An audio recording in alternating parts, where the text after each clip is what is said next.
ভালোবাসি, কিন্তু কোনো অধিকার নেই। এই স্বীকারোক্তিটা মুখে আনা যতটা সহজ, বুকের ভেতর বয়ে নেওয়া ততটাই কঠিন। এ যেন নীরব কোনো নদী, জল আছে, স্রোত আছে, আছে গভীরতা, শুধু নেই কোনো গন্তব্য।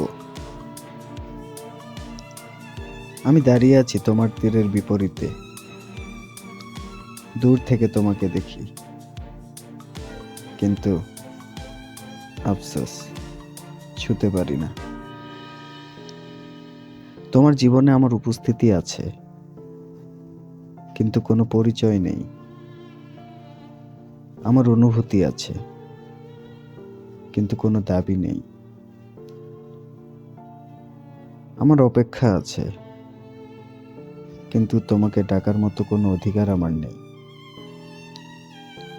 আসলে কি জানো, ভালোবাসা কখনো কখনো দুই হাত জড়িয়ে ধরা নয়,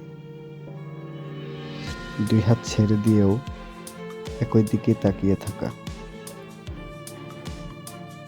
তুমি হয়তো জানো না, তোমার হাসির আড়ালে আমি আমার পুরো দিনটা লুকিয়ে রাখি। তোমার কণ্ঠের স্বাভাবিকতার ভেতরে আমি খুঁজি একটু আলাদা সুর, যেটা শুধু আমার জন্য হবে। কিন্তু কই, হয় না। আমি তোমাকে চাই, তোমাকে নিজের করে নয়, তোমার ভালো থাকার ভেতরে নিজেকে হারিয়ে রেখে। এই যে দূরত্ব, এটা দেওয়াল না, এটা নীরব সম্মান। তুমি যার, তোমার পৃথিবী যেখানে গড়া, সেখানে ঝড় হয়ে ঢুকতে মন চাইলেও আমি হাওয়া হয়ে পাশ কাটাই। কারণ ভালোবাসি বলেই তোমার জীবন অশান্তি হতে চায় না। রাতে যখন শহরটা চুপ হয়ে যায়, ঢাকার পুরনো ট্রাম্পের লাইনের মতো মনে পড়ে যায় কিছু অসম্পূর্ণ পথ। ভাবি, যদি অন্য কোনো সময়ে দেখা হতো, যদি গল্পটা অন্যভাবে শুরু হতো, হয়তো আজ আমার হাতেই থাকতো তোমার হাত। কিন্তু জীবন যদি দিয়ে চলে না,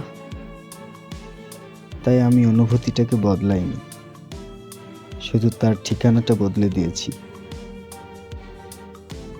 এখন তোমাকে ভালোবাসা মানে তোমাকে পাওয়া নয়, তোমার নাম শুনলে চুপ করে হাসা, তোমার সুখের খবর পেলে নিজের কষ্টটাকে লুকিয়ে রাখা।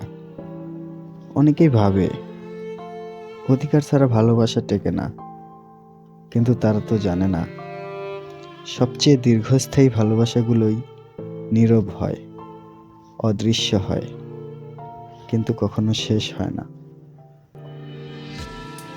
আমি জানি, এটা বুঝি, সব ভালোবাসা সংসার পায় না। কিছু ভালোবাসা শুধু প্রার্থনা হয়ে বেঁচে থাকে। তাই দূরে থেকেই বলি, ভালো থেকো। কারণ তোমার সুখের ভেতরেই আমার ভালোবাসার শেষ আশ্রয়। আর আমি সেই নীরব নদীই থাকি, বুক ভরা স্রোত নিয়ে তোমার দিকেই বয়ে চলি। জানি পৌঁছাবো না, তবুও থামি না, কারণ তোমাকে বড্ড বেশি ভালোবাসি।